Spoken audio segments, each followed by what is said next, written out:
السلام عليكم ورحمة الله وبركاته.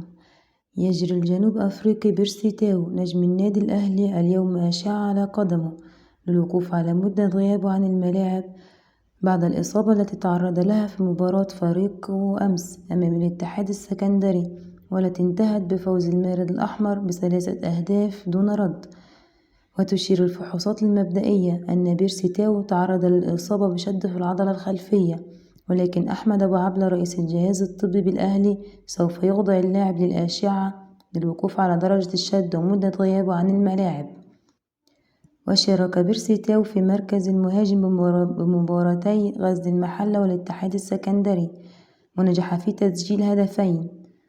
ويرى كولر أن بيرسي تاو يتمتع بإمكانيات متميزة تدفعه للتألق في مركز رأس الحربة. ويستعد الأهلي لمواجهة فيوتشر المقرر لها 7 مساء الجمعة المقبلة على استاد الأهلي والسلام في الجولة 7 لمسابقة الدوري الممتاز.